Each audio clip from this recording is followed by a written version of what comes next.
All right, welcome to This Explainer. Today, we're doing a deep dive into the massive, top-down structural shifts that are literally rewriting Mexico's digital and broadcasting rulebook. We aren't just reading a textbook today, we're going straight to the source documents to figure out exactly what the 2025 Telecom overhaul actually means for you. To really wrap our heads around the sheer scale of these changes, we have to start with one basic but huge question. Who exactly controls the screens you're looking at and the broadcasts you're listening to?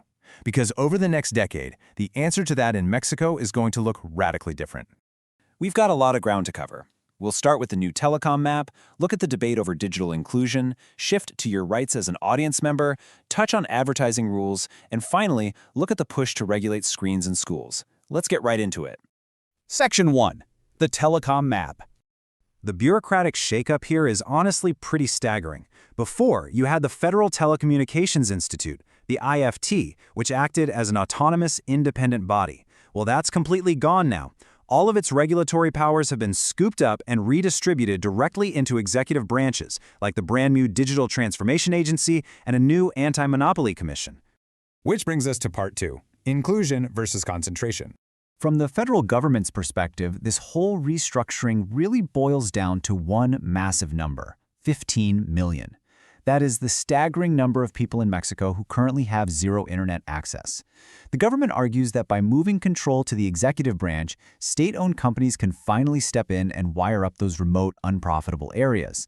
They're framing it entirely as a matter of digital sovereignty and social justice. But, as you might expect, there is major pushback. Opposition lawmakers and investigative journalists are raising huge red flags about institutional risk. By wiping out an independent regulator, critics argue the entire sector is now totally vulnerable to political interests. And there's a serious privacy angle here too. The state now has new powers to access mobile records and geolocation data, which critics during the Senate debates literally called the symptoms of a spy and police state. All right, let's pivot to Section 3, Audience Rights. Moving from federal infrastructure right into your living room, we're looking directly at the source code here, the new General Guidelines for Audience Rights. Now, authorities are absolutely adamant that this isn't about censorship. Instead, they say it's about guaranteeing your constitutional right to truthful information and structurally cracking down on fake news. So what does this actually look like for you? Well, broadcasters are now hit with two major mandates. Number one, they have to publish a totally transparent code of ethics. And number two, this is the really interesting part, they are legally required to hire an audience defender. Think of this person as an independent referee dedicated entirely to representing you, the viewer, against the network itself. Let's say you're watching a broadcast and you feel blatantly misled.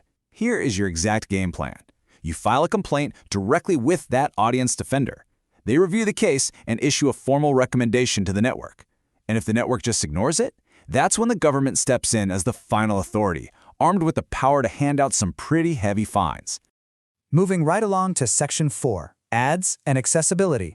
The absolute buzzword here is transparency. It is now strictly forbidden to disguise an advertisement as a news story. Networks are legally bound to use undeniable visual tags. Picture a giant P popping up in the corner of your screen, or explicit audio warnings so you instantly know without a doubt when you're watching sponsored content. And on the accessibility front, the new rules leave absolutely no margin for error.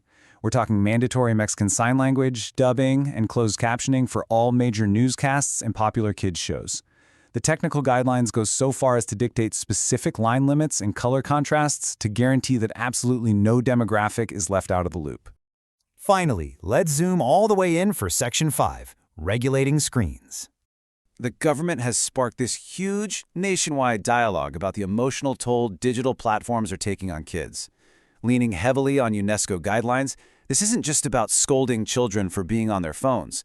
It's a hard look at how corporate algorithms, like the infinite scroll, are deliberately engineered to spike anxiety, alter sleep patterns, and create extreme addiction.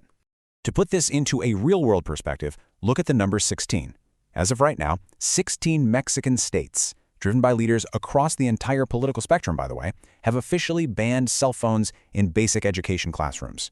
It's a drastic, immediate measure just trying to win back kids' academic attention.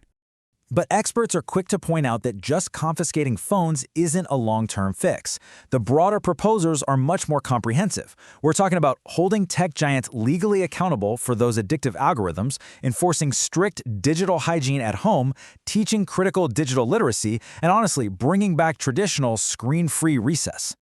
So, as we navigate these sweeping structural shifts from the creation of giant state telecom agencies all the way down to regulating the algorithms in our kids' pockets, we are left with a pretty profound modern dilemma. Where exactly do we draw the line between necessary state protection and our own individual digital freedom? It's definitely something to think about. Thanks so much for joining me for this explainer, and I'll catch you next time.